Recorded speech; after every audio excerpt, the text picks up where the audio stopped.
Welcome to St Andrews, or at least to our YouTube channel. My name's Steve Frederick. I'm one of the ministers here at the Cathedral, particularly looking after the evening congregation. Rather than simply recording a full service and then streaming it online during this COVID-19 period, the evening congregation is meeting together online each Sunday about 5 o'clock via an app called Zoom. While we can't be physically present with each other, meeting in Zoom at least allows us to see and encourage each other face to face until we're able to meet in person once again. This video is the teaching segment that goes into making up a broader Zoom meeting. We do hope that this sermon will be a great encouragement to you, but even more than that, we'd like you to join us on Zoom so we can also be encouraged by your joining with us. Now, if you'd like to do that, just send me an email and I'll get in contact to introduce myself and to pass on the login details for our online Sunday afternoon meetings.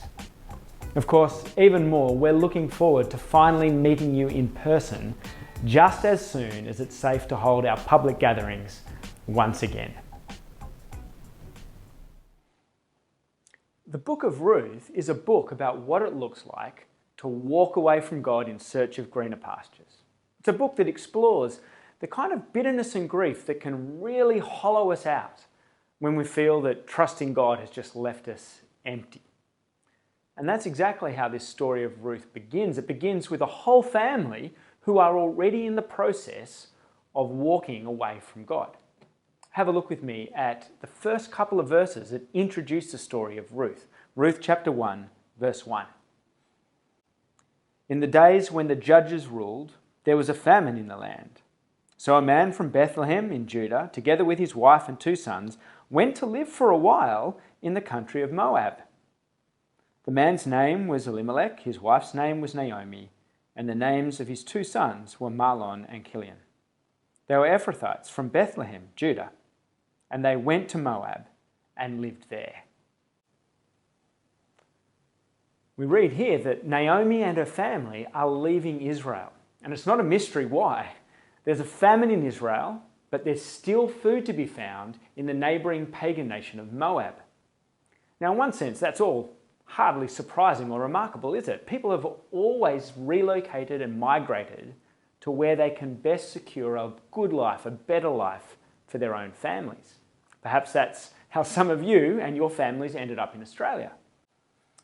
Going to Moab meant leaving Israel, though, the promised land, the land that God had given his people, the land where God had promised to provide for his people.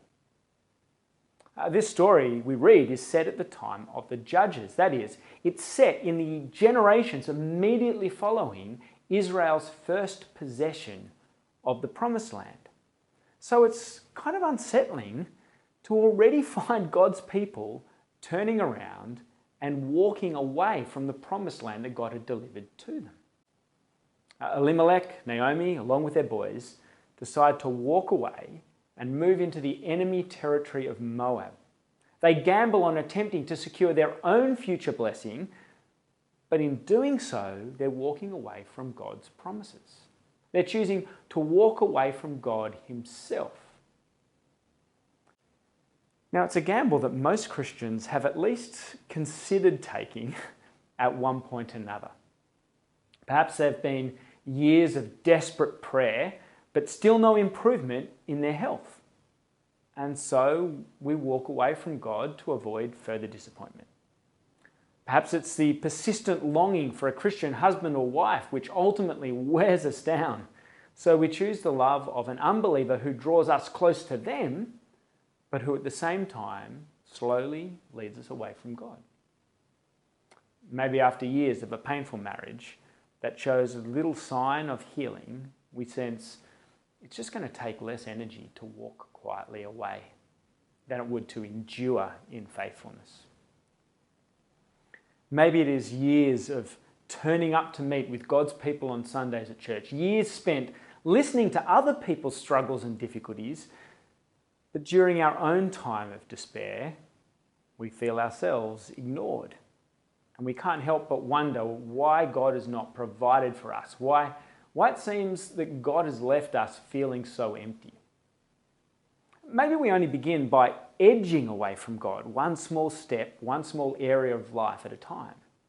But suddenly we discover, as we look over our shoulder, that the life of faith has vanished somewhere over the distant horizon, far gone behind us. And it seems like something like this is what had ended up happening to Elimelech and Naomi. Notice that they only intended to go to Moab for a little while. But turn with me to verses 3 and following. Verse 3. Now Elimelech, Naomi's husband, died, and she was left with her 2 sons. They married Moabite women, one named Orpah and the other Ruth. After they had lived there about 10 years, both Mahlon and Chilion also died, and Naomi was left without her 2 sons and her husband. There's a whole universe of grief and pain in just those few verses, isn't there? There's the immediate and obvious grief of bereavement for Naomi, but we also notice that what had been a temporary trip to Moab because of the famine has now become permanent. And when we read that Naomi's sons marry Moabite women, then alarm bells should be ringing in our ears. If there could have been a worse decision than simply leaving the promised land, then marrying Moabites would have been it. Before Israel had entered the promised land, God had actually warned his people against taking wives from amongst the unbelieving nations around about them. See these words from Deuteronomy, this warning. Do not intermarry with them. Do not give your daughters to their sons or take their daughters for your sons, for they will turn your sons away from following me to serve other gods, and the Lord's anger will burn against you and will quickly destroy you. See, Israel was to make sure that nothing would undermine the intimacy of their relationship with God. Yet Elimelech and Naomi risked it all, thinking that they could guarantee their own future security better than God could. Of course, we have far less control over the course of our lives than we often like to think.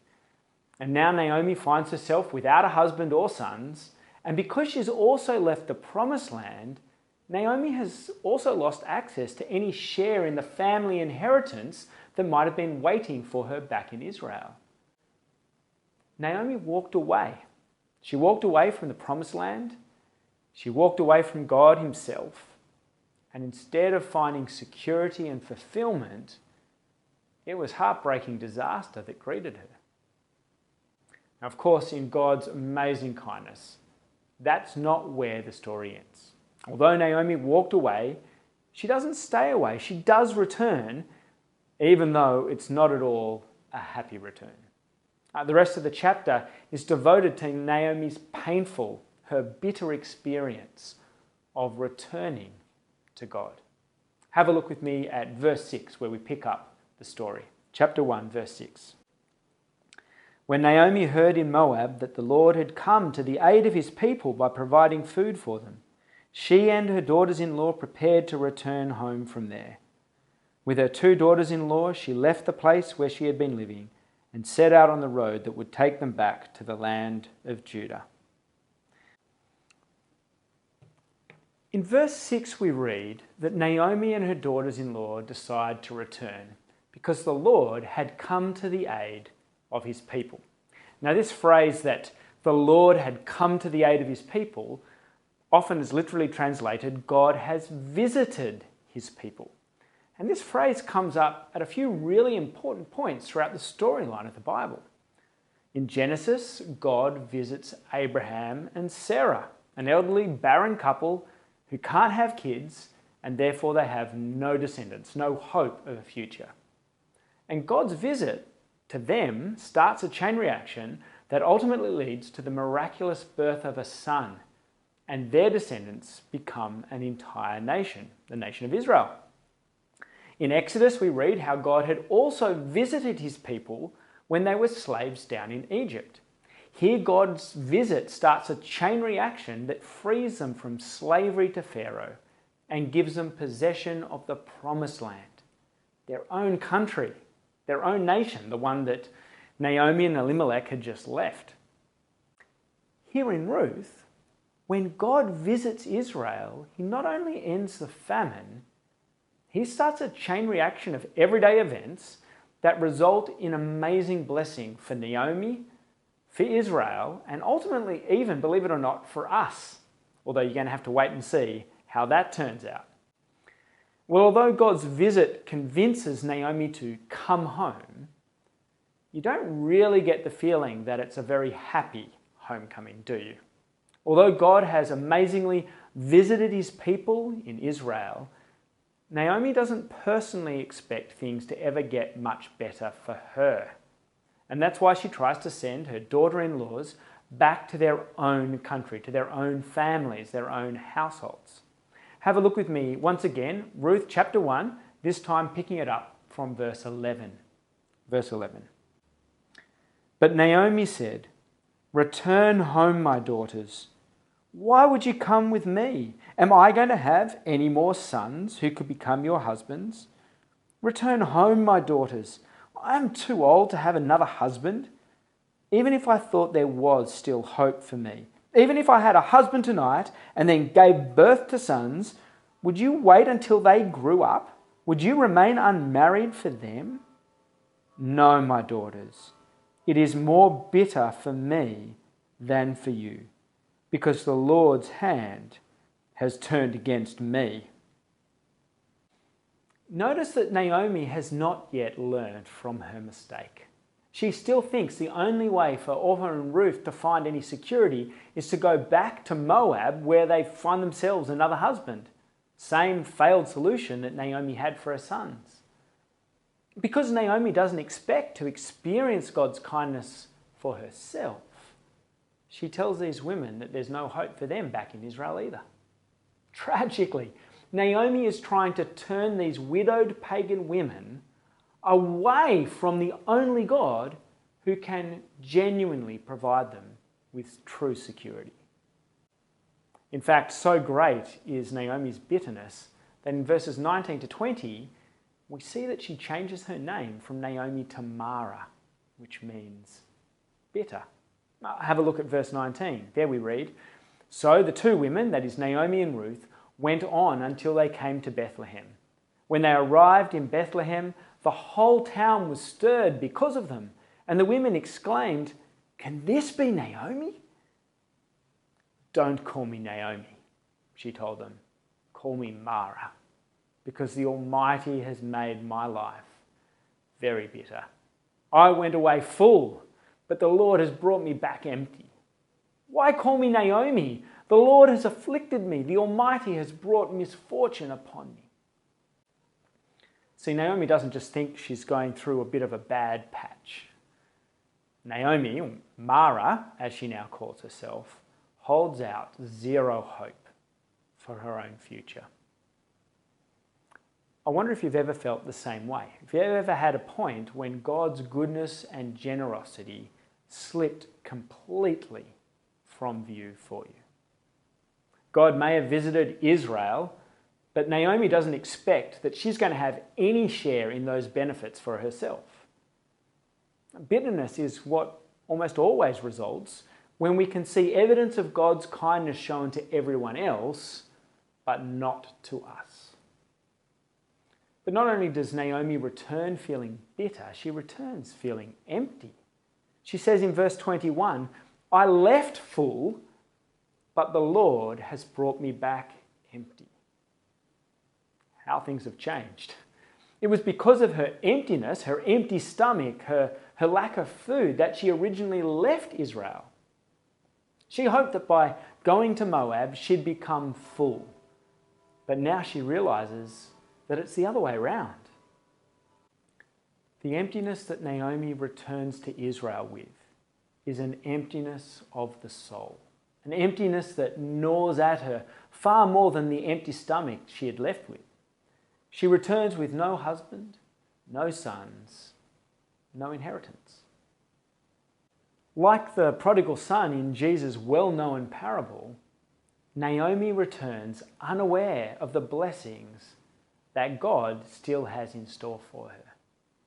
Like the prodigal son in Jesus' parable, Naomi returns humbled, broken, not even expecting God to show her any further kindness at all. Friends, our returning to God is never done in a blaze of our own glory. Like the prodigal son in Jesus' parable, sometimes God uses our overwhelming sense of emptiness to humble us so that we can return to him more aware than ever of just how much we need him. For Naomi, it was God's gracious visit to his people back in Israel that had brought her home. But what is it that's going to bring us back to God? When did God ever visit us in our distress? Where has God been? Where has he ever visited us to coax us back under his caring wings? Of course, God's visit recorded here in Ruth wasn't the last time that God is said to have visited his people. In Luke chapter 1, reacting to the news of the birth of Jesus, the priest Zechariah declared, God has visited his people. Later on in Luke chapter 7, describing this situation in which Jesus came across and met a widow who was lamenting the death of her son, a woman who was in the midst of the funeral of her own son, and Jesus raises this son from the dead. And can you guess how the crowds who witness this resurrection respond? They declare, God has visited us. See, when God visited Israel in today's story, they were freed from famine. But in Luke's gospel, God visits his people in Jesus, and he doesn't simply free them from famine. God's visit in the person of Jesus frees us from the shadow of death, the ultimate source of emptiness. Friends, our security and happiness are never going to be secured by us walking away from God. Walking away from God will only ever deepen our emptiness and further fuel our bitterness.